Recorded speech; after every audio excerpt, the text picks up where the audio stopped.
Números capítulo 11. Vamos abrir no capítulo 11 de Números. Quando eu leio Números de 11 a 20, eu vejo surgir um padrão de reclamação crônica, porque agora o povo se queixa do Senhor. Considerando que Deus está no controle das nossas vidas, toda reclamação contra as circunstâncias das nossas vidas é uma queixa contra o Senhor. Se eu sou filho de Deus, se fui chamado segundo o seu propósito, então eu devo acreditar que todas as coisas contribuem para o bem, porque eu amo a Deus e Ele me prometeu. Ele disse que todas as coisas contribuem juntamente para o bem daqueles que amam a Deus, daqueles que são chamados segundo o seu propósito. Nós lemos isso em Romanos 8:28. E então, se eu começar a murmurar e a me queixar das coisas que estão acontecendo na minha vida, eu estou murmurando e me queixando das coisas que Deus colocou na minha vida. Por isso, murmurar e reclamar, na verdade, é contra o Senhor, e Deus considera assim. Ele considera isso como uma queixa contra ele. E por isso, quando os filhos de Israel murmuravam e se queixavam, Deus se enraivecia contra eles.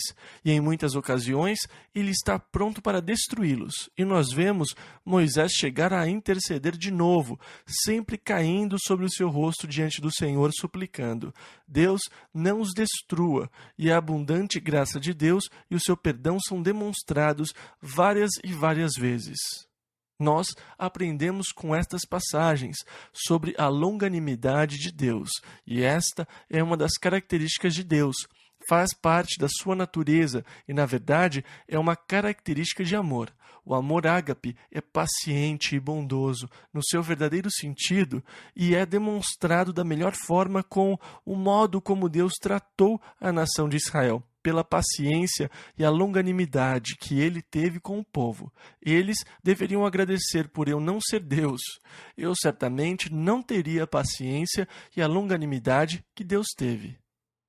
Agora, ao estudarmos esses capítulos, eu enfatizo que é importante que nós tenhamos em mente que Deus é soberano e que Ele controla todas as circunstâncias. Parece que há lugares onde Deus vai exterminar o povo e Moisés argumenta com Deus, dando alguns bons motivos que fazem com que Deus mude de ideia e não os aniquile. Quando você lê o texto, pode ter a impressão de que é isso o que acontece. Parece óbvio que foi assim. Deus disse: afasta-se porque eu vou acabar com eles, eu vou criar outra nação. Coisas assim. E Moisés diz: Senhor, se o Senhor os matar, os egípcios vão dizer: veja, que Deus eles têm, levou o povo ao deserto para acabar com eles. E as pessoas vão pensar que o Senhor é um Deus terrível, então não os mate, Senhor. E daí Deus diz: tudo bem, e não os mata. Agora, eu tenho que acreditar que uma das características de Deus, como sendo Deus e divino, é a sua imutabilidade, o que quer dizer que Deus não muda. Agora, esta é uma característica da natureza de Deus e é ensinada nas Escrituras. Deus disse ao profeta Malaquias, no capítulo 3, versículo 6, Eu, o Senhor, não mudo.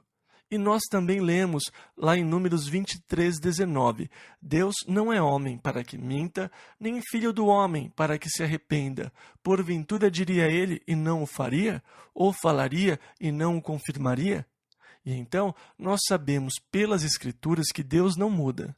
Nós sabemos pelas Escrituras que Deus não se arrepende, que quer dizer mudar, mudança de opinião, mudança de atitude.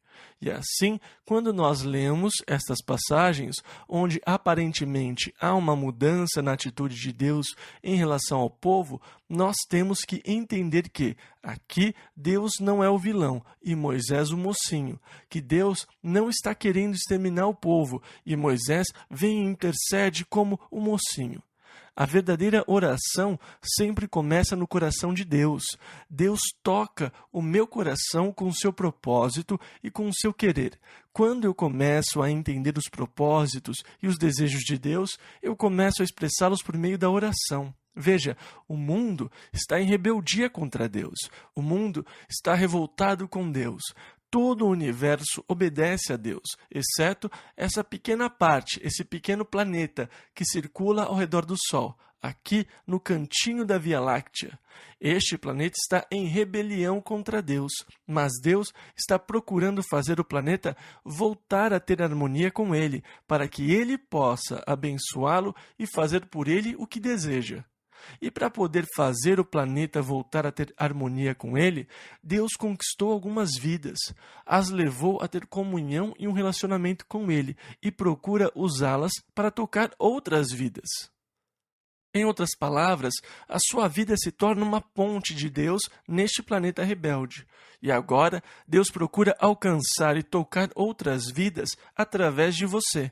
E então, Ele coloca no seu coração o desejo e o propósito que você expressa a Ele em oração, que abre a porta que permite que Ele faça as coisas que Ele quer fazer, mas que não faz para não violar o nosso livre-arbítrio, o que Ele respeita.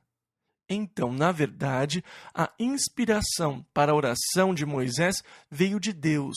A intercessão de Moisés, a inspiração por trás da intercessão veio de Deus. Para fazer justiça, ele os deveria ter exterminado, eles mereciam. Mas Deus quis mostrar a sua misericórdia e a sua graça, e ele precisou daquele pretexto. Então, ele coloca a intercessão no coração de Moisés, o que abre a porta e dá a Deus a oportunidade para ser bondoso, para demonstrar sua longanimidade e o seu amor.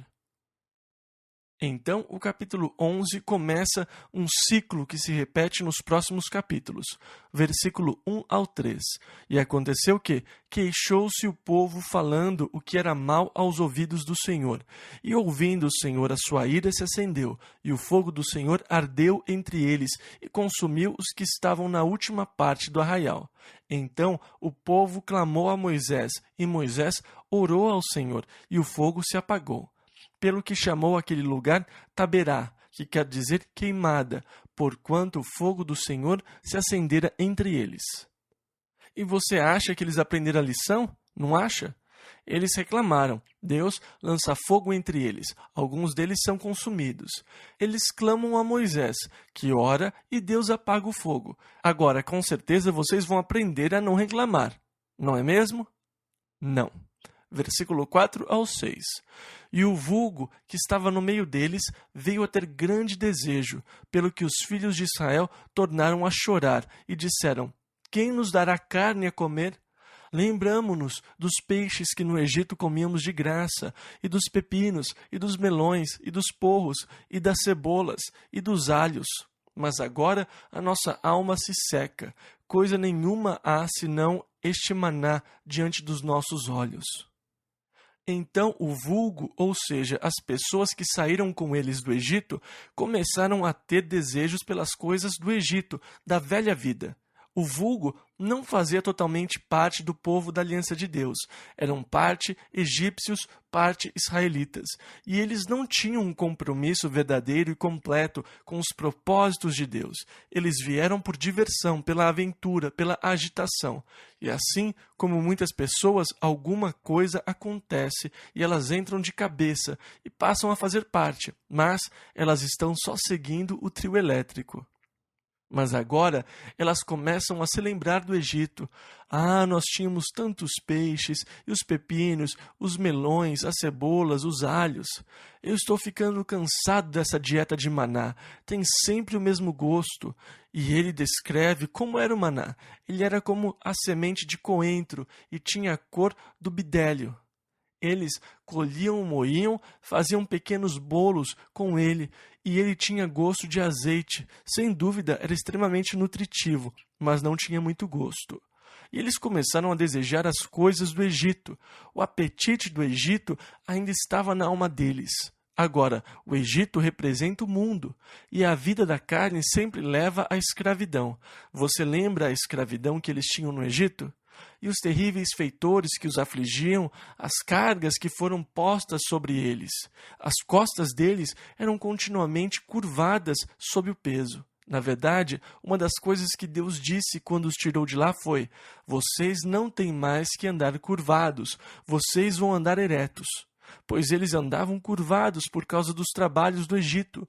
Muitos dos grandes monumentos no Egito foram construídos com trabalho escravo. E então eles esqueceram os horrores da escravidão, mas eles se lembraram do prazer de ter a carne satisfeita. Os peixes, os melões, os pepinos, o gosto do Egito ainda estava na boca deles. Algumas pessoas vão a Jesus Cristo, mas elas têm o que Cristo classificou como relacionamento morno, que é o mesmo que o vulgo tinha, pois a tepidez, na verdade, é uma mistura de quente e frio. São pessoas que, embora tenham ido a Cristo, ainda têm o gosto do mundo nas suas vidas, ainda anseiam por algumas coisas da carne. Elas ainda não negaram a si mesmas, tomando sua cruz para seguir a Jesus. Elas procuram seguir a Jesus, mas longe da cruz, sem renunciarem a si mesmos. Então, há muito de Jesus nas suas vidas, e elas não conseguem ser plenamente felizes no mundo. E elas têm muito do mundo nas suas vidas, para estarem plenamente satisfeitas em Jesus. Há um vulgo na igreja cujo compromisso com o Senhor é nominal, superficial, cujo coração ainda tem o gosto do mundo.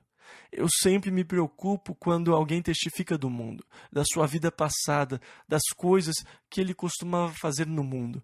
E parece que há um sorriso, uma espécie de... Bem, você pode ver pelo jeito que eles testificam. Eles têm prazer na lembrança das coisas que eles faziam, em vez de considerar as coisas da carne e da velha vida com o horror e a abominação. Ainda parece haver um desejo. E Jesus disse em Apocalipse 3,16: Assim porque és morno e não és frio nem quente, vomitar-te-ei da minha boca. Eu não suporto a tepidez, ou o que é morno. Ele não quer que haja mistura na sua vida. Ele quer que a sua vida esteja totalmente comprometida com Ele. Lá em Gálatas 5:24 e Romanos 6:6 nós lemos: E os que são de Cristo crucificaram a carne com as suas paixões e concupiscências, sabendo que o nosso homem velho foi com ele crucificado. Paulo diz que nós fomos resgatados e não pertencemos mais a nós mesmos, que nós devemos glorificar a Deus no nosso corpo e no nosso espírito, os quais pertencem a Deus. Mas muitos cristãos ainda sentem o gosto do mundo em suas bocas e ainda têm desejo pelas coisas do mundo. Ainda não houve um comprometimento total das suas vidas a Jesus Cristo. O vulgo tinha desejo pelas coisas do Egito, e aquelas pessoas começaram a espalhar descontentamento pelo acampamento de Deus. É impressionante como o cristão carnal consegue espalhar descontentamento no corpo de Cristo. Eles não se satisfazem mais só com a palavra de Deus. Jesus Cristo mandou o pão dos céus. Agora eles querem mais entretenimento na igreja. E é muito triste ver as coisas que as igrejas fazem hoje para entreter as pessoas, apelando para a carne, para o que Deus abomina, a minha velha natureza carnal, a minha velha vida carnal. E conforme o descontentamento se espalhava pelo acampamento de Israel, os israelitas se punham às portas das tendas chorando. Moisés passava e ouvia a lamentação e o choro do povo. Então ele foi diante do Senhor e ele estava muito irritado, estava incomodado, triste. Versículo 10 ao 15. Então Moisés ouviu chorar o povo pelas suas famílias, cada qual à porta da sua tenda. E a ira do Senhor grandemente se acendeu, e pareceu mal aos olhos de Moisés. E disse Moisés ao Senhor: Por que fizeste mal a teu servo? E por que não achei graça aos teus olhos, visto que puseste sobre mim o cargo de todo este povo? Concebi eu porventura todo este povo? Dei-o eu à luz? Para que me dissesses, leva-o ao teu colo, como a ama leva a criança que mama a terra que juraste a seus pais? De onde teria eu carne para dar a todo este povo? Porquanto contra mim choram, dizendo, dá-nos carne a comer. Senhor, eu não aguento isso, Moisés está dizendo. Eu só não posso levar a todo este povo, porque muito pesado é para mim. E se assim fazes comigo, mata-me. Acabe comigo, Senhor. Cansei, não aguento mais, eu prefiro morrer. Foi o desabafo de Moisés. Gente, ele tinha chegado ao seu limite. Imagine andar pelo acampamento ouvindo o povo chorando. Dê-nos carne para comer. E Moisés disse, onde eu vou arranjar carne para eles? Era um povo ridículo.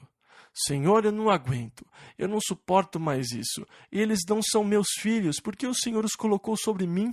Este fardo é muito pesado, Senhor. Eu não posso mais levá-los. Chega, se é isso que o Senhor quer, pode me matar, eu cansei. Versículo 16 ao 20. E disse o Senhor a Moisés: Ajunta-me 70 homens dos anciãos de Israel, que sabes serem anciãos do povo e seus oficiais, e os trarás perante a tenda da congregação, e ali estejam contigo. Então eu descerei e ali falarei contigo, e tirarei do espírito que está sobre ti, e o porei sobre eles, e contigo levarão a carga do povo, para que tu não a leves sozinho. E dirás ao povo: Santificai-vos para amanhã, e comereis carne, porquanto chorastes aos ouvidos do Senhor, dizendo: Quem nos dará carne a comer? Pois íamos bem no Egito, por isso o Senhor vos dará carne e comereis. Não comereis 1 dia, nem 2 dias, nem 5 dias, nem 10 dias, nem 20 dias, mas 1 mês inteiro até vos sair pelas narinas, até que saia pelos ouvidos, até que vos enfastieis dela. A minha esposa acha que Deus tenha sido colérico na sua reação ao desejo do povo pela carne aqui. Vocês querem carne? Tudo bem.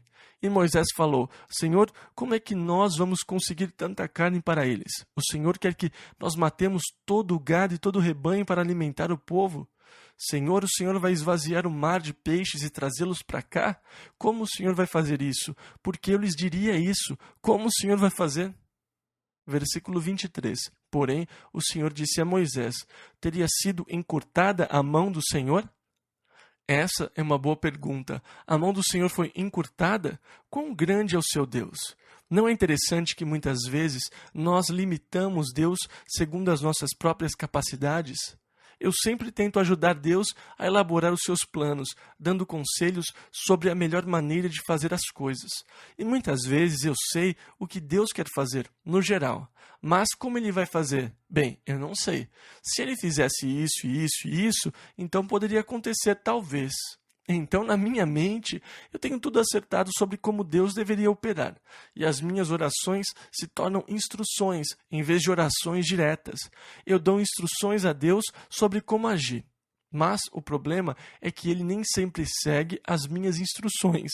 E eu fico irritado e digo: Senhor, o que está acontecendo? O Senhor não vê que esse é o jeito errado? Por que o Senhor não me dá ouvidos? E Ele responde, como Ele disse lá em Isaías 55, versículo 9: Os meus caminhos são mais altos do que os vossos caminhos. Mesmo assim, eu sempre tento descobrir os seus caminhos e entender o incompreensível. Eu sempre tento descobrir como Deus vai fazer o que tem que ser feito. E contanto que eu consiga descobrir como Deus deve fazer o que tem que ser feito, eu fico descansado. Quando eu não consigo descobrir como Deus vai fazer o que tem que ser feito, eu fico perturbado. E se eu não consigo, como Deus vai conseguir? Eu não consigo imaginar como isso pode acontecer. E eu fico desesperado, desencorajado. Para mim, chega, cansei. Eu não vejo como isso pode acontecer. Bem, não é necessário que eu veja como possa acontecer. É necessário que eu saiba que vai acontecer, porque Deus disse que iria acontecer e a sua palavra não falha. Mas como Ele vai fazê-lo? Eu não sei. Se eu conseguisse entender que esse problema não é meu, mas eu nem sempre entendo isso. E então eu carrego um peso, tentar descobrir os caminhos de Deus. Deus disse: Ei, a minha mão está encurtada, Moisés. Eu disse que iria fazê-lo, agora vai e diga a eles que eu vou fazê-lo. Não se preocupe com os métodos. A minha mão está encurtada? O braço do Senhor está encurtado? De jeito nenhum. Versículos 24 e 25. E Moisés ajuntou 70 homens dos anciãos do povo ao redor da tenda. Então o Senhor desceu, e quando o Espírito repousou sobre eles, profetizaram. Isto é, eles começaram a falar a palavra do Senhor. A profecia nem sempre é uma previsão. O dom de profecia do Novo Testamento não é necessariamente para previsões. Ele pode ter esse caráter, mas na sua maioria ele anuncia a palavra do Senhor à igreja para edificação, conforto, exortação. Ela pode ter um elemento de predição, como quando Ágabo tomou a cinta de Paulo e se amarrou com ela e disse: "Assim ligarão o homem de quem é esta cinta." E este foi o elemento profético de previsão.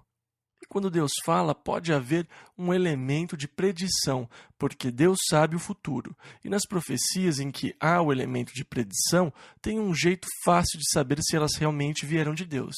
Se elas vierem a acontecer, era Deus falando. E se elas não vierem a acontecer, Deus não falou. Mas aqui eles estavam anunciando a palavra de Deus e começaram a profetizar. Agora, 2 dos anciãos não foram ao tabernáculo. Eles ainda estavam no acampamento, mas o Espírito de Deus veio sobre eles, onde eles estavam, e lá mesmo eles começaram a profetizar. E um jovem foi correndo até Moisés e disse: "Eldade e Medade estão profetizando no acampamento. Eles não estão aqui no tabernáculo." E Josué disse a Moisés, no versículo 29, ou melhor, 28, "Moisés, meu senhor, proíbe-lhe." Porém Moisés lhe disse: "Tens tu ciúmes por mim? Quem dera que todos fossem profetas e que o Senhor pusesse o seu Espírito sobre eles."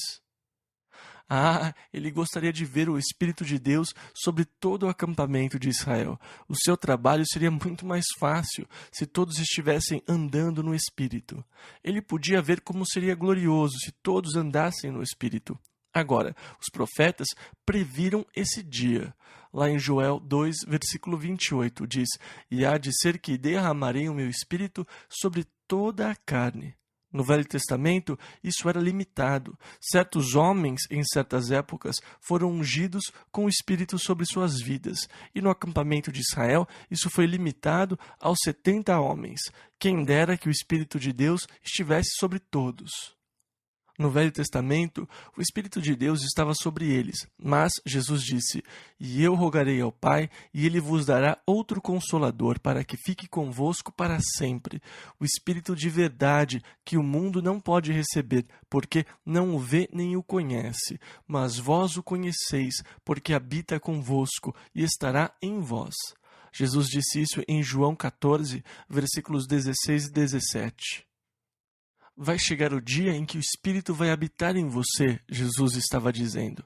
No dia de Pentecostes, o Espírito desceu sobre a igreja e todos foram cheios do Espírito Santo. E Pedro disse: "Isto é o que foi dito pelo profeta Joel. E nos últimos dias acontecerá, diz Deus, que do meu Espírito derramarei sobre toda a carne. E os vossos filhos e as vossas filhas profetizarão.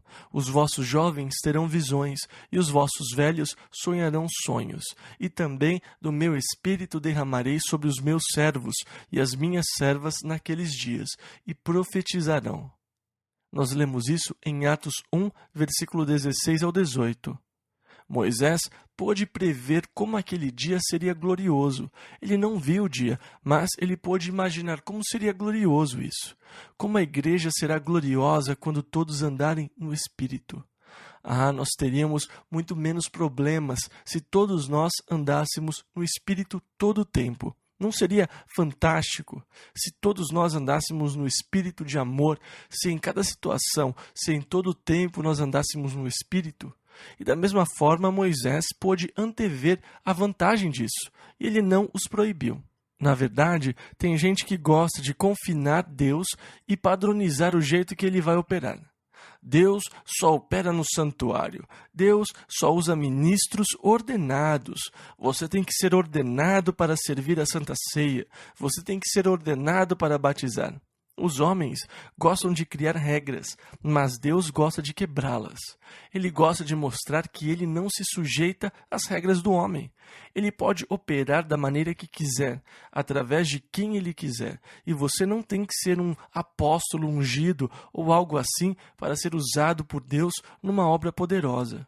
O apóstolo Paulo foi batizado por um homem chamado Ananias, e nós não temos ideia de quem ele era.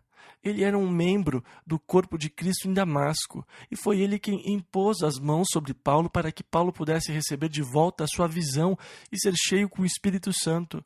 E foi ele quem batizou Paulo. Foi um irmão desconhecido da igreja de Damasco. Mas quem o autorizou a fazer aquilo? Foi Jesus Cristo. Muitas pessoas ainda são como os fariseus. Quem lhe deu autoridade? Eles disseram isso a João Batista. Vocês sabem. Quem lhe deu autoridade para batizar? Eles disseram a Jesus: quem lhe deu autoridade para fazer essas coisas? E eles ainda hoje estão por aí. Quem lhe deu autoridade? Ainda existem fariseus, porque eles gostam de ficar confinados em seus grupinhos. Ah, nós somos os únicos com verdadeira autoridade. É glorioso ter a autoridade do Senhor, o mesmo que autorizou Paulo e o mesmo que autorizou João e todos os demais. É o que nos autorizou, Ele mesmo. E então soprou um vento que trouxe codornizes até quase 1 metro de altura, e os filhos de Israel foram e começaram a colher as codornizes do ar, pois elas chegavam voando, e colheram codornizes durante todo o dia e toda a noite, e no dia seguinte eles ainda estavam abatendo as aves no ar, até que todas as famílias colheram. E as que menos colheram reuniram cerca de 113 metros cúbicos de codornizes. Eles as mataram, depenaram e as espalharam pelo arraial para secar, para depois fazer a vontade da carne. Versículos 33 e 34. Quando a carne estava entre os seus dentes, antes que fosse mastigada, se acendeu a ira do Senhor contra o povo, e feriu o Senhor o povo com uma praga muito grande. Por isso o nome daquele lugar se chamou Quibrote Ataava, porquanto ali enterraram o povo que teve o desejo. Quibrote Ataava é o cemitério do desejo. E quantas pessoas já não foram enterradas no cemitério do desejo? Que cena horrível, as pessoas se entregando desenfreadamente aos desejos. Que cena horrível em Israel, quando o povo se entregou sem controle ao desejo.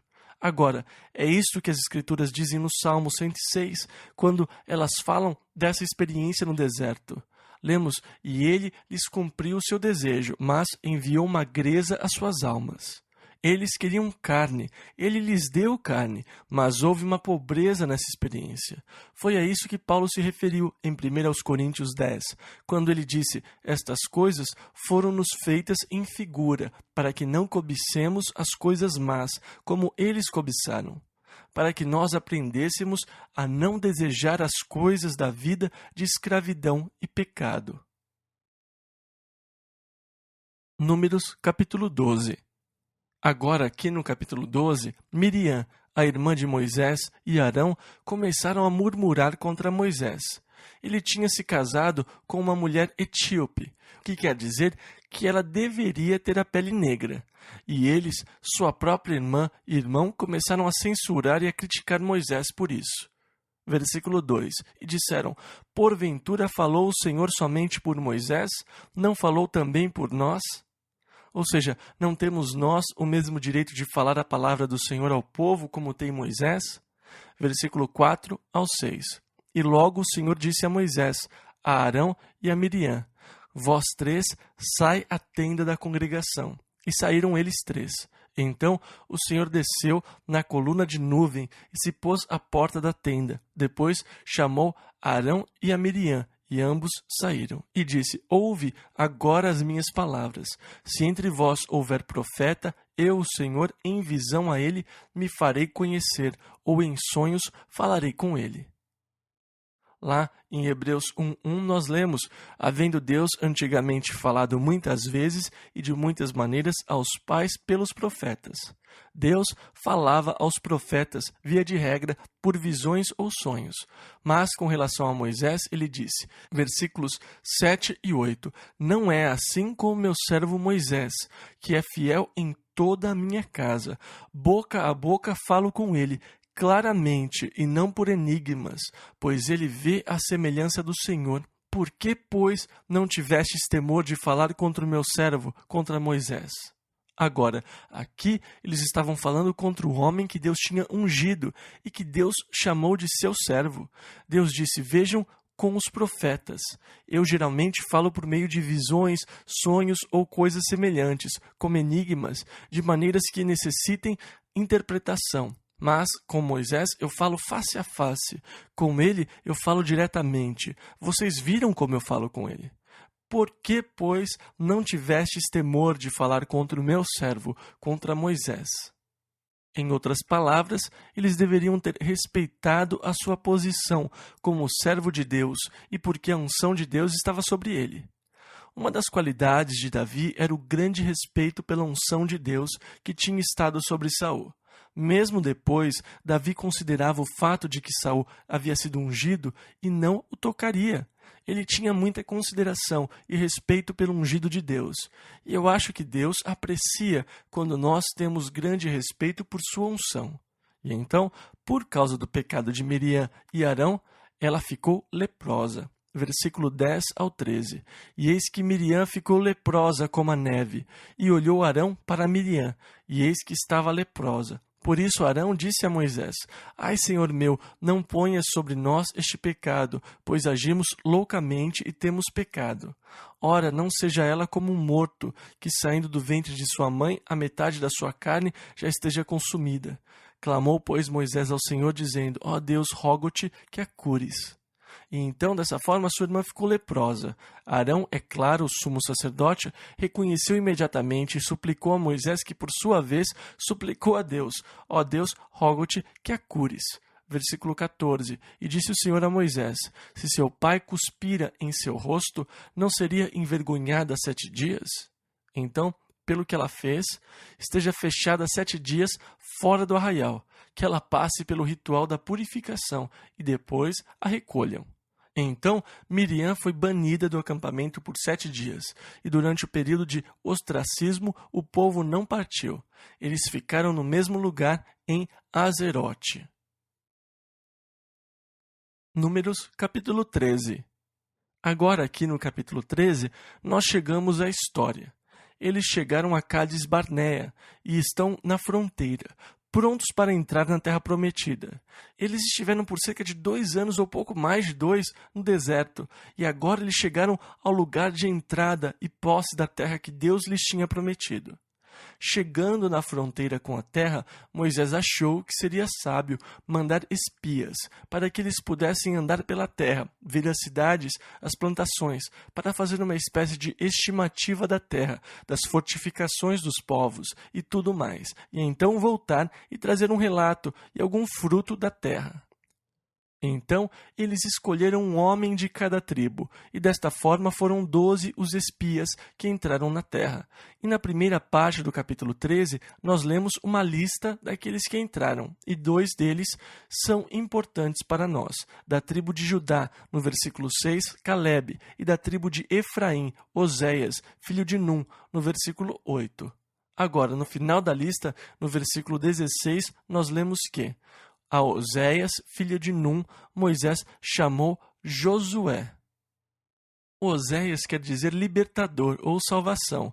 Eie é a contração para Jeová, o nome de Deus. Então o nome Josué é um dos nomes de Jeová, que quer dizer Deus é salvação, ou o Senhor é salvação, ou o Senhor nossa salvação. A palavra grega para Josué é Jesus. Quando José estava considerando o que faria com Maria, quando ela engravidou, o anjo do Senhor veio e disse: Não temas receber a Maria, tua mulher, porque o que nela está gerado é do Espírito Santo, e dará à luz um filho, e chamarás o seu nome Jesus, ou Yeshua, em hebraico. Por quê? Porque ele salvará o seu povo dos seus pecados. Nós lemos isso no capítulo 1 de Mateus, versículos 20 e 21. O nome indica a missão. Jeová é nossa salvação. Então, Jeoshea, depois Josué. Então, eles foram espiar a terra. Eles ficaram na terra durante 40 dias. E no caminho, Josué e Calebe pararam no vale de Escol e cortaram um cacho de uvas, que carregaram numa vara entre eles. Em outras palavras, o cacho era tão grande que eles precisaram colocar o cacho de uvas numa vara que foi colocada sobre os ombros deles, para mostrar ao povo o cacho gigantesco de uvas, como as uvas da terra eram imensas. Então, eles voltaram ao acampamento de Israel, e Josué e Calebe deram o seu relato, no versículo 26 ao 30.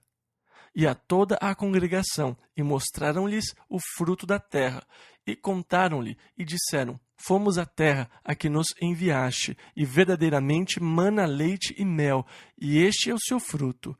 O povo, porém, que habita nessa terra é poderoso, e as cidades fortificadas e muito grandes. E também ali vimos os filhos de Anak. Os amalequitas habitam na terra do sul, e os heteus, e os jebuseus, e os amorreus habitam na montanha, e os cananeus habitam junto do mar, e pela margem do Jordão. Então Calebe fez calar o povo perante Moisés e disse: certamente subiremos e a possuiremos em herança, porque seguramente prevaleceremos contra ela. Ah, esse Calebe, ele está dizendo: vamos lá, nós conseguiremos, vamos subir e tomá-la de uma vez.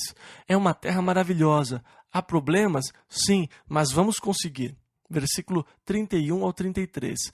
Porém, os homens que com ele subiram disseram: não poderemos subir contra aquele povo, porque é mais forte do que nós. E infamaram a terra, dizendo aos filhos de Israel: a terra é terra que consome os seus moradores, e vimos ali gigantes, e éramos como gafanhotos aos seus olhos.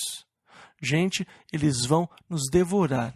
Era isso que eles estavam dizendo. Números, capítulo 14. Aqui no capítulo 14, versículo 1 ao 4 e 6 ao 10. Então toda a congregação levantou a sua voz, e o povo chorou naquela noite. E todos os filhos de Israel murmuraram contra Moisés e contra Arão. E toda a congregação lhes disse: quem dera tivéssemos morrido na terra do Egito, ou mesmo neste deserto.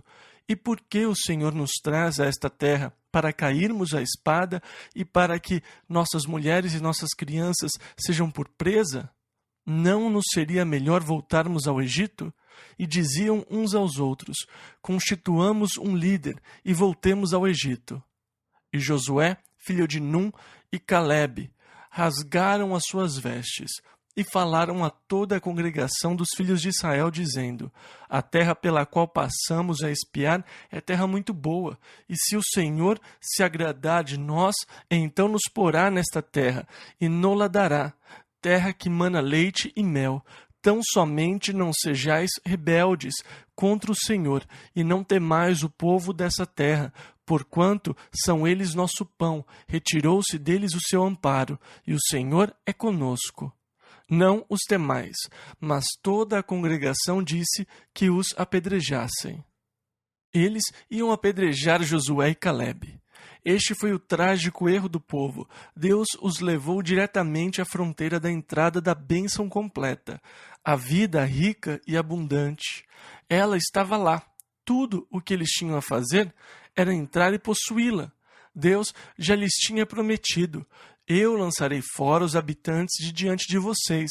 Eu enviarei vespões para que lancem fora os habitantes, e vocês vão entrar e tomar a terra. E Deus os levou até a fronteira, bem na entrada da terra da bênção, promessa e plenitude. E o povo, a esta altura, errou por não entrar, porque eles permitiram que o medo dominasse os seus corações no lugar da fé. E toda vez que você permite que o medo, no lugar da fé, domine a sua vida, ele vai trazer a incredulidade, e a incredulidade vai roubá-lo e impedir que você tome posse do que Deus já tinha colocado à sua disposição e que estava pronto para ser tomado.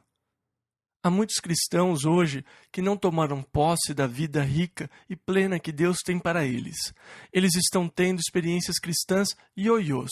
Um dia eles estão lá em cima, outro dia lá embaixo.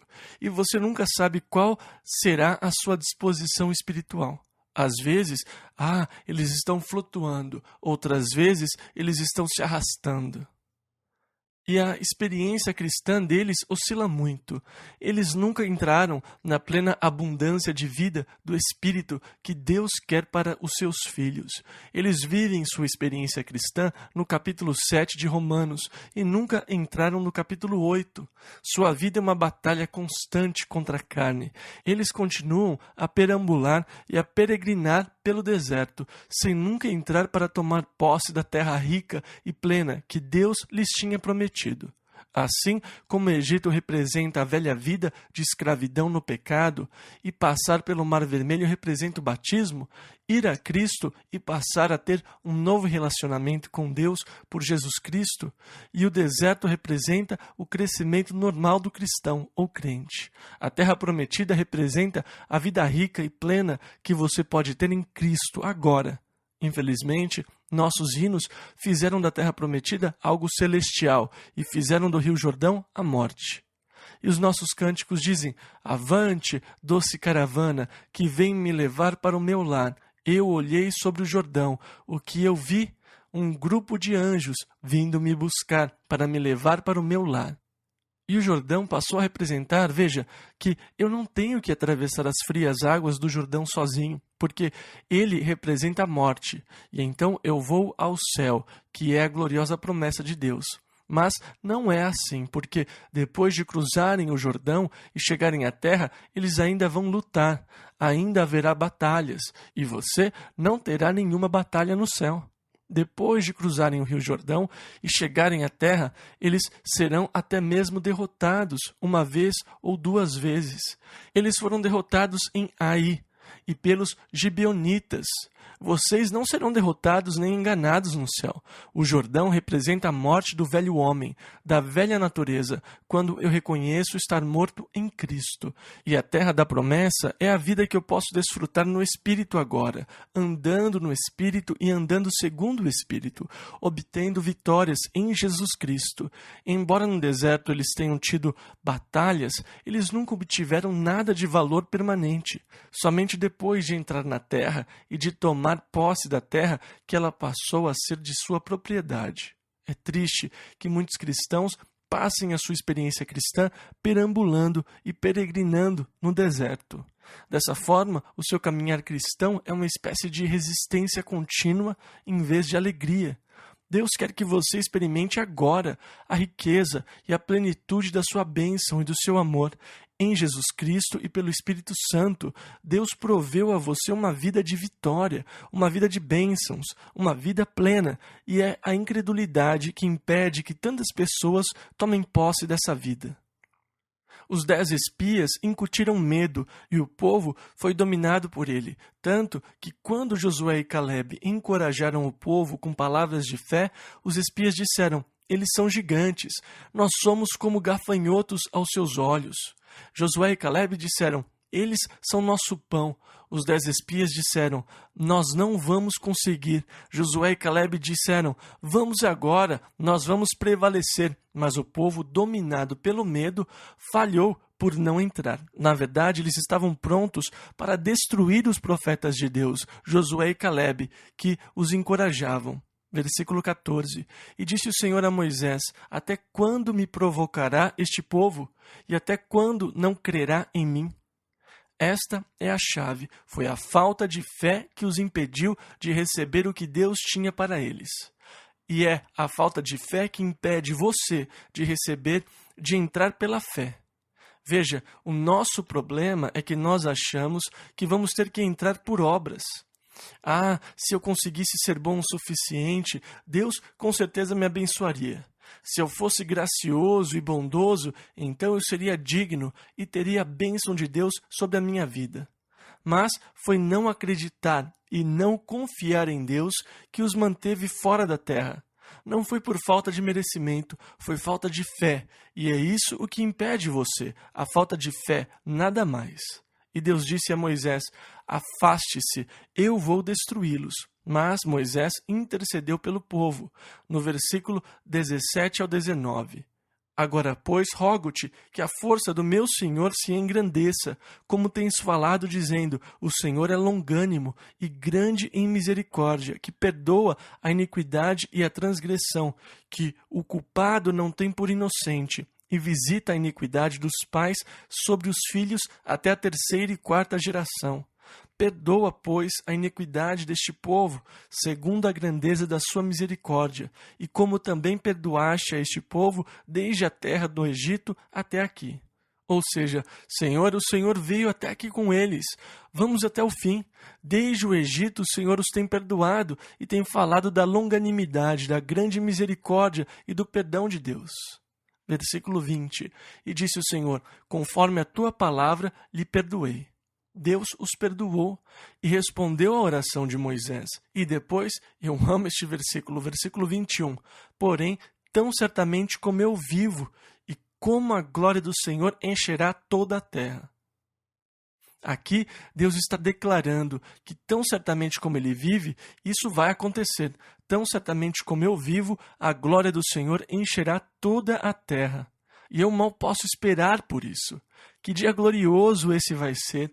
Deus declarou com um juramento: tão certamente como eu vivo e como a glória do Senhor encherá toda a terra. Eu quero estar aqui quando isso acontecer.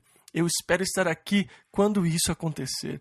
Eu vou estar aqui quando isso acontecer. Eu tenho a promessa de Deus. Ah, como é gloriosa a expectativa de ver o mundo cheio com a glória do Senhor. É isso mesmo, versículo 22 ao 28. E que todos os homens que viram a minha glória e os meus sinais que fiz no Egito e no deserto, e me tentaram estas 10 vezes, e não obedeceram à minha voz, não verão a terra de que a seus pais jurei, e nenhum daqueles que me provocaram a verá. Porém, o meu servo Calebe, porquanto nele houve outro espírito e perseverou em seguir-me, eu o levarei à terra em que entrou, e a sua descendência a possuirá em herança. Tornai-vos amanhã e caminhai para o deserto pelo caminho do Mar Vermelho. Depois falou o Senhor a Moisés e a Arão, dizendo: até quando sofrerei esta má congregação que murmura contra mim? Tendo ouvido as murmurações dos filhos de Israel, com que murmuraram contra mim, dize-lhes: vivo eu, diz o Senhor, que, como falastes aos meus ouvidos, assim farei a vós outros. Agora, eles disseram: Deus nos trouxe aqui para matar os nossos filhos e para que os nossos cadáveres caiam no deserto. Deus disse: então está bem, que seja como vocês disseram, os seus cadáveres perecerão no deserto, mas os seus filhos que vocês disseram, Deus os trouxe aqui para que sejam presas. Serão eles que tomarão posse da terra. Somente Josué e Calebe, de todo o povo, poderá entrar, porque eles trouxeram um relato encorajador. Então o povo se arrependeu e disse: nós lamentamos, nós pecamos, vamos e tomemos a terra. Moisés disse: não vão lá, os cananeus e os amalequitas estão lá, e o Espírito do Senhor não está com vocês, nem tentem ir. Mas aquelas pessoas eram obstinadas, cabeças duras, e foram, e os cananeus e os amalequitas vieram e os derrotaram. Muito triste. Números capítulo 15. Agora aqui, no capítulo 15, versículos 1 e 2. Depois falou o Senhor a Moisés, dizendo: fala aos filhos de Israel, e dize-lhes: quando entrardes na terra... Agora, isso é muito interessante. Ele diz isso logo após eles terem se recusado a entrar. Este foi o ponto de fracasso. Cades Barneia foi uma tragédia. Eles estavam na entrada e agora eles têm que dar meia volta e vão ficar de fora durante 40 anos. 1 ano para cada dia que os espias estiveram na terra, até que toda aquela geração tivesse morrido. Todos os que saíram do Egito, que tinham 20 anos ou mais, seriam enterrados no deserto. E durante 40 anos, eles irão perambular pelo deserto até que todos tenham morrido. E então, os filhos dos que se queixaram, dizendo: Deus nos trouxe aqui para destruir os nossos filhos. Estes vão entrar e tomar posse da terra que seus pais fracassaram em possuir. Eles acabaram de falhar. Eles acabaram de dar meia volta e em seguida Deus disse: quando vocês entrarem na terra, e Ele ordena os sacrifícios que eles devem fazer quando entrarem na terra. Ele fala sobre as diversas ofertas, a oferta de alimento, as libações, a oferta queimada, o sacrifício pacífico e o sacrifício de pecado. Deus determina os diversos sacrifícios que eles devem fazer quando chegarem à terra. Eu acho que isso é muito lindo da parte de Deus. Ele acabou de dizer: vocês não vão entrar na terra, os seus filhos vão, e é isso o que eles vão fazer. Ele está, mais ou menos, confirmando o fato de que ele vai manter a sua palavra e vai levá-los à terra. Agora, ele está ordenando: quando vocês chegarem à terra, é isso o que vocês devem fazer. Estas são as ofertas que vocês devem fazer. Versículo 15. Quando entrardes na terra em que vos hei de introduzir, e no versículo 24, e os diversos sacrifícios, mesmo para os pecados por ignorância. E é interessante que ele mostra, na última parte do versículo 24, os diversos sacrifícios que deveriam ser oferecidos pelos pecados de ignorância. Eles não podem ser negligenciados. Jesus orou e disse: Pai, perdoa-lhes porque não sabem o que fazem. Lucas 23, 34. São pecados por ignorância. Mesmo assim, eles precisam de perdão. Quantas vezes não pecamos sem saber? São pecados por ignorância. Eu não sabia o que eu estava fazendo, não foi deliberado, intencional, foi por ignorância. Mesmo assim, precisa de perdão. Versículo 32. Estando, pois, os filhos de Israel no deserto, acharam um homem apanhando lenha no dia de sábado. Houve uma violação da lei e eles não sabiam o que fazer. Eles o prenderam até saber o que o Senhor diria. E o Senhor disse: será apedrejado, e o homem foi morto. Versículo 37 ao 40. E falou o Senhor a Moisés, dizendo: fala aos filhos de Israel, que nas bordas das suas vestes façam franjas, e nas franjas das bordas ponham um cordão de azul, e as franjas vos serão para que vos lembreis dos mandamentos do Senhor, e não seguireis o vosso coração, nem após os vossos olhos, pelos quais andais vos prostituindo, para que vos lembreis de todos os meus mandamentos e os cumprais. E eu acho isso lindo, um cordão azul ao redor da franja do seu casaco. Toda vez que você ouvir, você vai se lembrar: não seguir os meus desejos, nem as minhas vontades, nem o meu coração, seguir e guardar os mandamentos do Senhor. Então, o cordão azul é uma espécie de tradição. Em algumas festividades, eles usam casacos e saias com um cordão azul ao redor da barra. Se você os vir, agora sabe o que eles significam. Eles são para lembrar o povo para não seguir o coração e para guardar os mandamentos do Senhor. Números capítulo 16. Agora aqui nós chegamos ao capítulo 16. Um homem chamado Coré, que também é mencionado no livro de Judas, iniciou uma conspiração. Ele é da tribo de Levi e disse: Ei Moisés, você assumiu muita responsabilidade sozinho.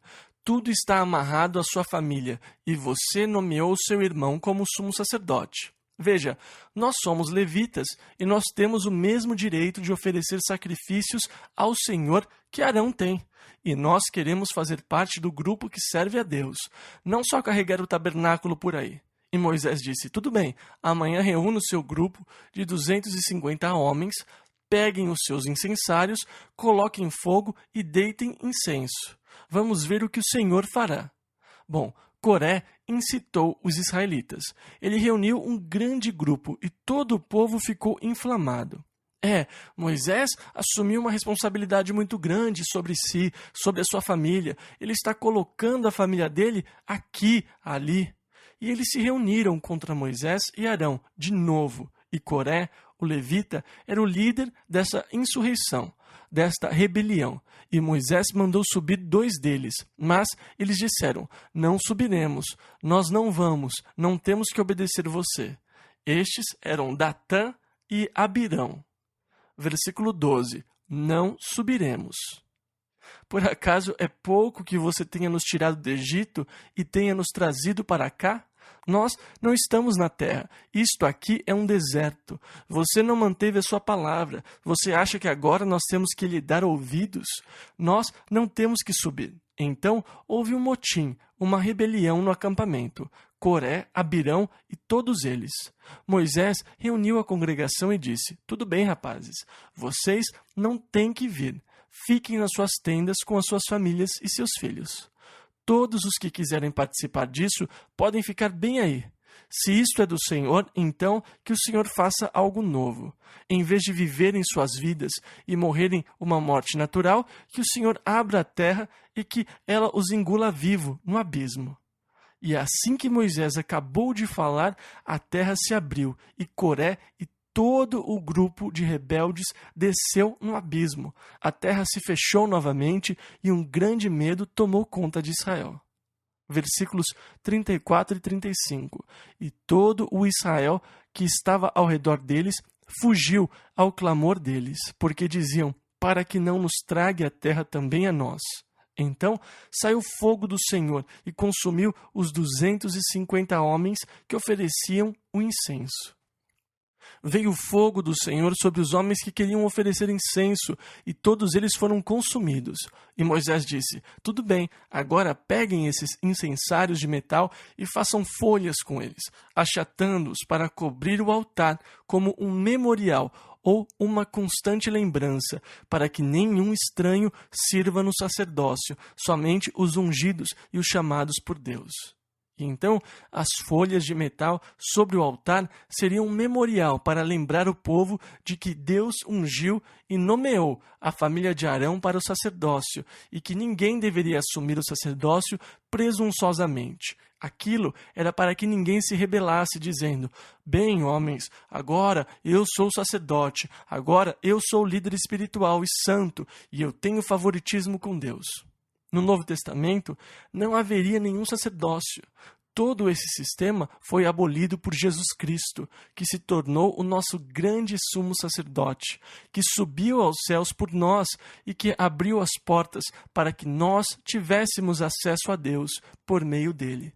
O Senhor elogiou a igreja de Éfeso, porque eles odiavam as obras dos nicolaítas, que tinham estabelecido o sacerdócio laico, sobre o qual o Senhor disse: eu odeio. O Senhor repreendeu a igreja de Pérgamo, porque aquilo que tinha sido rejeitado pela igreja de Éfeso era aceito na igreja de Pérgamo. Porque tens os que seguem as obras dos nicolaítas. Nós lemos isso em Apocalipse. E o Senhor declara de novo o seu ódio por eles. Por quê? Porque Jesus morreu para criar livre acesso, para que cada um possa ir aos céus, e cada um de vocês estão igualmente perto de Deus. Deus está aberto à sua oração e ao seu clamor, assim como Ele está aberto à minha oração e ao meu clamor. Eu não estou mais perto de Deus do que você. Eu não estou mais espiritual do que você. Eu não tenho mais acesso a Deus do que você, meu irmão. Eu não tenho privilégios que você não tenha. Todos nós somos um em Jesus Cristo. Nós somos igualmente privilegiados, igualmente abençoados e temos oportunidades iguais para irmos diante de Deus a qualquer hora. Eu acho glorioso que Deus tenha quebrado as barreiras que mantinham os homens longe dele. E eu acho perigoso na igreja estabelecer uma hierarquia espiritual, seja sacerdócio, pastorado ou qualquer outro nome, onde alguém diga: agora eu irei a Deus por você e depois lhe direi o que Deus quer que você faça com a sua vida. Não confie em você, confie em mim, e eu lhe direi a palavra e a direção de Deus para você. Se você quer comprar um carro novo, primeiro venha me procurar. Então eu lhe direi se deve ou não fazê-lo. Eu me sinto como Moisés. Senhor, eu não concebi todas essas pessoas. Eu não posso lidar com tudo isso. Eu não iria querer levar esse fardo. Eu não quero ter que tomar conta nem ser o seu Senhor. Eu sou o servo de Deus. Eu estou aqui como embaixador do Senhor para declarar o amor, a verdade e a palavra de Deus a você. Eu estou aqui para servi-lo, não para ser o seu Senhor nem para dirigir a sua vida, mas para lhe dizer: ei, busque ao Senhor, procure a direção de Deus, porque eu posso vir e lhe dizer algo que esteja totalmente errado, e depois você vai voltar e dizer: ah, você me disse para fazer isso e veja o que aconteceu. Eu já aconselhei pessoas que voltaram e disseram: cara, você disse para fazer isso e puxa, deu errado, deu tudo errado, e eu estraguei tudo. É por isso que eu não faço mais aconselhamentos. Eu não gosto desse tipo de responsabilidade. Busque ao Senhor e deixe que Deus o guie. Versículo 39 ao 41. Eles fizeram folhas de metal para a cobertura do altar, por memorial, para que nenhum estranho que não for da descendência de Arão se chegue para acender incenso perante o Senhor, para que não seja como Coré e sua congregação. Mas, no dia seguinte, toda a congregação dos filhos de Israel murmurou contra Moisés e contra Arão, dizendo: Vós matastes o povo do Senhor. A essa altura eu teria dito: esqueça. Agora eles vão até Moisés dizendo: Você matou o povo do Senhor, porque a terra se abriu e engoliu os homens, e porque o fogo consumiu o grupo. Agora eles estão colocando a culpa em Moisés. Ah, mas eu não iria aguentar. E a ira de Deus dessa vez se acendeu contra o povo. Moisés e Arão buscaram ao Senhor, e Moisés disse a Arão: Pegue o incenso e vá, porque a praga já começou. As pessoas estão caindo mortas aos montes. Coloque-se entre os vivos e os mortos e faça expiação. E Arão tomou o incenso, correu até a congregação e se colocou em pé entre os vivos e os mortos, para interromper a praga de Deus que estava matando as pessoas por causa da sua murmuração. Esta é uma figura linda de intercessão. Ele ficou em pé entre os vivos e os mortos, e nós, como cristãos, sempre fazemos isto, intercedendo pelos perdidos. Números, capítulo 17, versículos 1 e 2. Então falou o Senhor a Moisés, dizendo: Fala aos filhos de Israel e toma deles uma vara, isto é, uma para cada tribo. Versículo 2 ao 4. Segundo as suas tribos, e escreverás o nome do líder da tribo sobre a sua vara, e as porás na tenda da congregação, perante o testemunho. E vamos deixar que o Senhor declare quem deixará servir no santuário. Então, cada príncipe levou uma vara representando sua tribo, com o seu nome inscrito sobre ela. Eles colocaram o nome de Arão na vara da tribo de Levi. E de manhã eles entraram, e a vara que tinha o nome de Arão tinha florescido. Ela tinha flores, botões e amêndoas. A vara tinha flores de amêndoas, botões de amêndoas e amêndoas. E eles guardaram a vara. Eles a colocaram na arca da aliança, como um símbolo da escolha de Deus da família de Arão para o sacerdócio. Números, capítulo 18. Aqui no capítulo 18, versículo 6 diz: E eu, eis que tenho tomado vossos irmãos, os levitas, do meio dos filhos de Israel. São dados a vós em dádiva pelo Senhor, para que sirvam ao ministério da tenda da congregação. E Deus continua e fala sobre o salário a ser pago aos sacerdotes. O povo deveria dar 1/10 do que tinha ao templo. 1/10 do 10º iria para a família de Arão, por serem os sacerdotes que ministravam no templo. O restante seria dividido entre os demais levitas. Então, essa foi a forma de pagamento ordenada para os que ministravam e faziam o serviço do Senhor, que toda a congregação de Israel traria 1/10, e 1/10 daquele 10º seria de Arão. Ele também fala que parte da carne levada para os sacrifícios seria deles. Parte da carne seria dada a Arão e a sua família. E o Senhor disse, versículos 19 e 20, aliança perpétua de sal perante o Senhor é, para ti e para a tua descendência contigo. Disse também o Senhor a Arão, na sua terra herança nenhuma terás, e no meio deles nenhuma parte terás. Eu sou a tua parte e a tua herança no meio dos filhos de Israel. E eu acho isso lindo. O Senhor disse, você não vai herdar nenhuma parte da terra, porque eu sou a tua herança. Números, capítulo 19. O capítulo 19 fala da ordenança da novilha ruiva. Eles deveriam trazer, versículo 2 ao 9, uma novilha ruiva, que não tenha defeito e sobre a qual não tenha sido posto jugo, e a dareis a Eleazar, o sacerdote, que era filho de Arão. Ele a tirará para fora do arraial e degolar-se-á diante dele. E ele tomará do seu sangue com o seu dedo, e ele espargirá para a frente da tenda da congregação 7 vezes. Então queimará a novilha perante os seus olhos completamente. E o sacerdote tomará pau de cedro, e sopo, e carmesim, e os lançará no meio do fogo que queima a novilha. Então o sacerdote lavará as suas vestes e banhará sua carne na água, e depois entrará no arraial, e o sacerdote será imundo até a tarde. Também o que a queimou lavará as suas vestes com água, e imundo será até a tarde. Eleazar era quem deveria queimá-la, mas também estaria cerimonialmente imundo aquele que juntasse as cinzas. Eles deveriam fazer uma mistura, colocar as cinzas com água para unção, uma espécie de símbolo de purificação, e as coisas seriam purificadas por essa água da novilha ruiva, que tinha sido sacrificada. Agora, alguns veem nisto uma analogia ao sacrifício de Jesus Cristo, a purificação que temos pela sua palavra e pelo Espírito. Números capítulo 20. O primeiro versículo do capítulo 20 registra a morte de Miriam, a irmã de Moisés. Ela morreu em Cádiz, no deserto do pecado, e lá foi enterrada. Versículos 2 e 3. E não havia água para a congregação. Então se reuniram contra Moisés e contra Arão, e o povo contendeu com Moisés, dizendo: Quem dera tivéssemos perecido quando pereceram nossos irmãos perante o Senhor.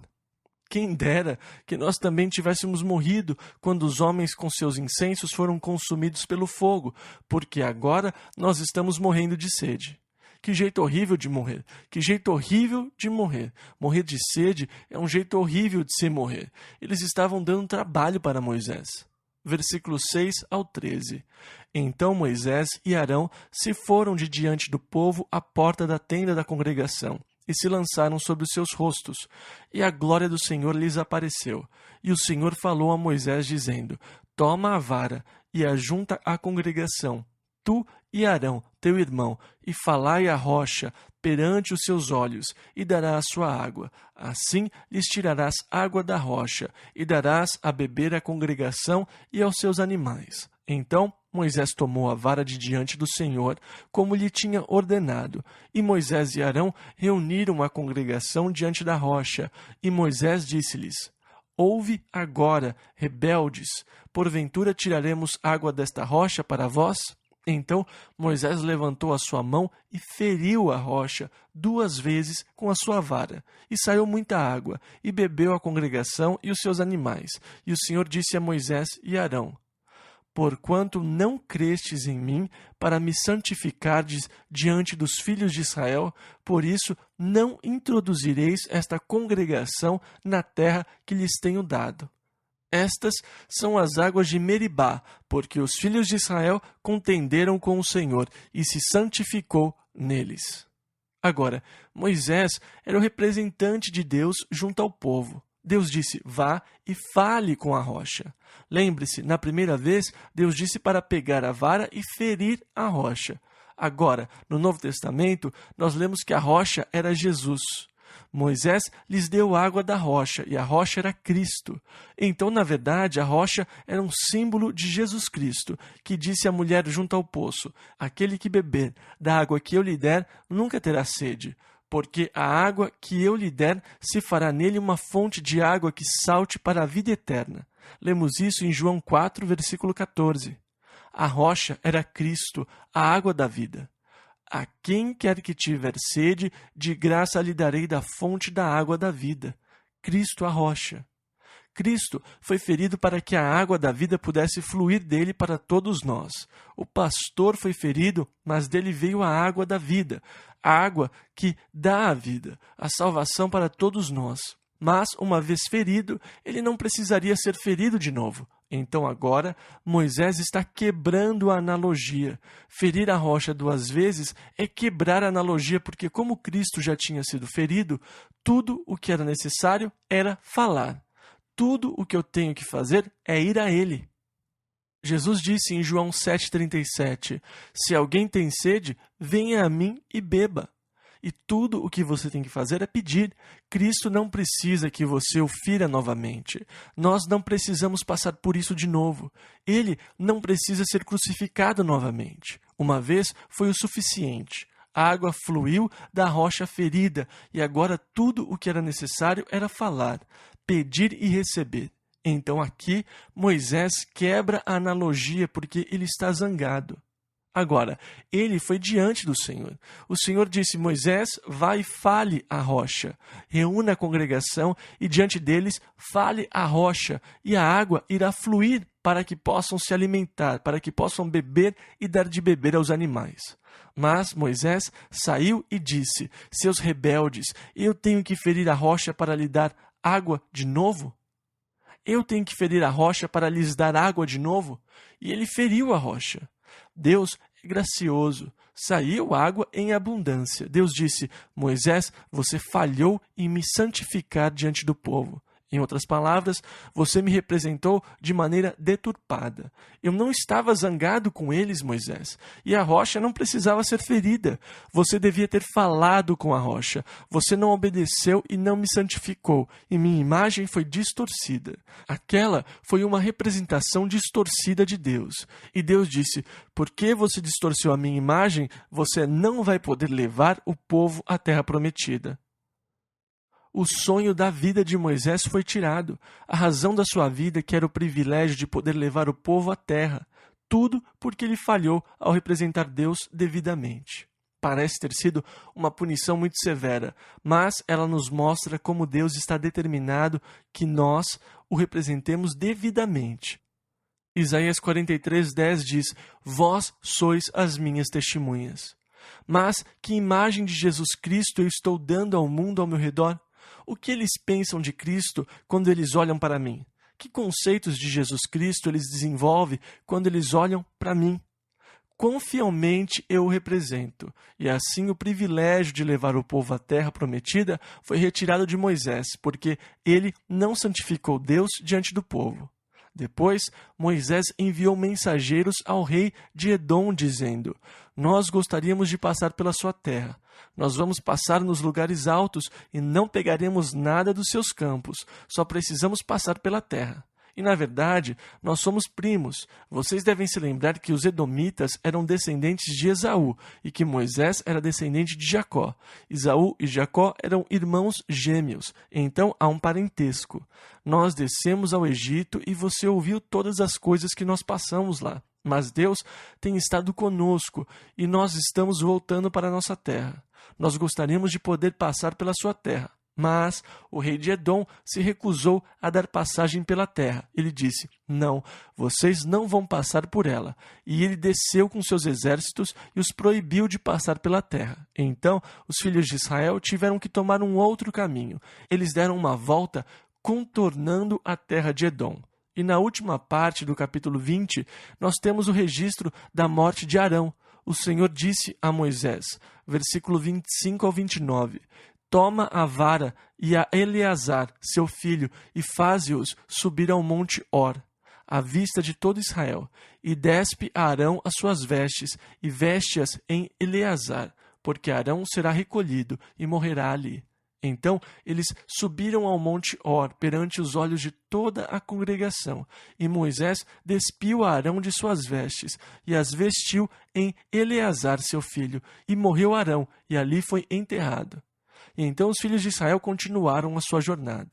E nós vamos continuar a estudar a jornada dos filhos de Israel. Nós vamos ver um dos personagens mais fascinantes no Velho Testamento, um sujeito chamado Balaão, ao prosseguirmos a nossa excursão pelo livro de Números. Então, na próxima semana, nós continuamos com esta parte interessante da história dos filhos de Israel. Vamos fazer em 2 partes, 8 capítulos na próxima semana e 8 na semana seguinte. Vamos ficar em pé? E novamente, lembrem-se de que 1 Coríntios capítulo 10 declara: estas coisas foram-nos feitas em figura, para que não cobicemos as coisas más. A história dos filhos de Israel foi preservada por Deus como um exemplo para que você não murmure contra Deus, não cobice as coisas más, não pare nem hesite quando Deus disser para ir em frente. Não dê as costas em incredulidade, se Deus prometeu lhe dar uma vida de plenitude e riqueza. Esta história é um modelo que nós possamos aprender as lições da história para nosso próprio benefício. Que o Senhor esteja com vocês e os guarde durante essa semana. Que as suas mãos estejam sobre vocês para os guiar abençoar e os guardarem no amor de Jesus Cristo.